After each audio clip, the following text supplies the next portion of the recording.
I have gone through all of the attachments on the AKS-74U to find the best bang for buck attachments, and today I'll be showing you what I came up with. So starting off with our pistol grip, I think the SAW pistol grip is really cheap. It's about 5K from Mechanic 2, and it's extremely effective. It has plus 11 ergonomics. There are a couple ones that are better, but they are way more expensive, like 20K more expensive. So I think that's about the best pistol grip you can get for 5K.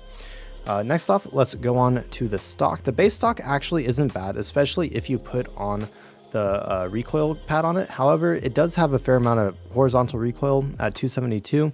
If we put on the PT-74S here, you need the PT lock first, which is only 3K. And then we use the PT1, which again, 13K, definitely more expensive. So you can use the base stock if you want.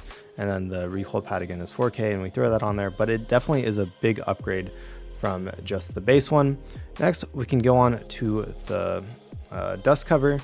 I generally like, I forgot to take that off, the Pilgrim dust cover. It is only 5K, and it gives you a full-on rail so that you can basically use any scope that you want on it. So if you don't want to use the sight that I generally use, you can use whatever you want, even a big sight.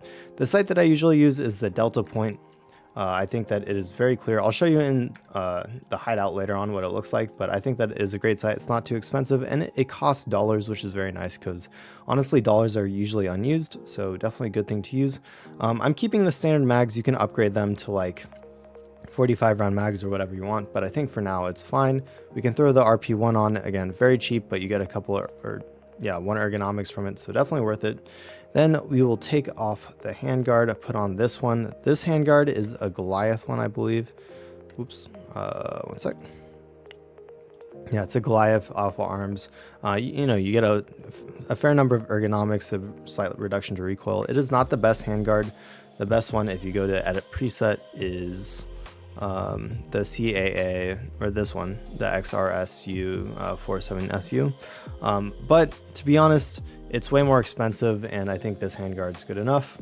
So then wait for our actual grip or foregrip. We will run this M-Lock rail, which is extremely cheap, and we will run this, which is one of the best grips that you can use. It has a good balance of ergonomics and recoil reduction, and is quite cheap. Again, it's for dollars, which is extremely nice if you have, I guess, I don't know which Peacekeeper it comes with, but very useful, and it's very cheap compared to other ones. There are some foregrips that have more ergonomics or more recoil reduction, but it is a good one in the middle.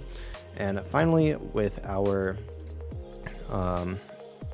for our silencer, we'll run this one. This is the only silencer that you can run with this particular grip. However, I guess there is one other one, but this one is the better one. It's a lot cheaper. I found this one on the market for 25K. So it's the AK-74 TGP-A. I guess now it's up to 37. It sort of depends on in the moment, but when I was buying it, it was in the 20s. It can go up to 40K, but again, probably your best bet for silencer. And then finally, to finish this build off, I like for our flashlight, again, you'll use the 2.5-inch rail. We can throw that on there. And I like the D-Bow PL tactical device. It has all the different colors of lasers and a nice flashlight as well. So definitely good. And again, it sells for dollars, which I'm a big fan of because dollars just really aren't used for much. So it's basically like free money. So there we go. That's the full thing. I'll show you in the hideout what it looks like when shooting it. So pretty nice gun. We can turn on our laser, turn to green. I think I usually like green more, but sometimes red can be easier to see, I think. Or not, I guess there's no red. Anyways, let's go on the far one.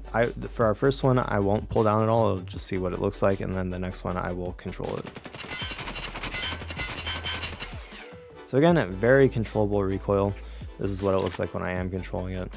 Oop.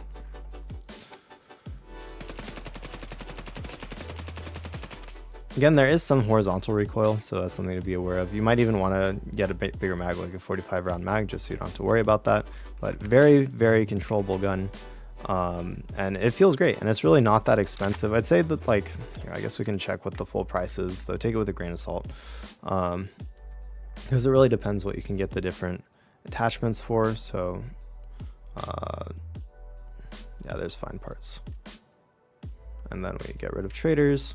And as you can see, the total cost if you buy everything is 145K, which again is really not that bad. However, it's counting the parts of the AK twice, so that's something to be aware of. So again, not a bad price for a fully modded weapon. It feels really good, especially with how easy it is to find good ammo for this caliber. The 545 by 39 ammo is very easy to find. I find BT all over, BP sometimes, and a lot of BS actually too this wipe. So it hasn't been too hard to find ammo for it.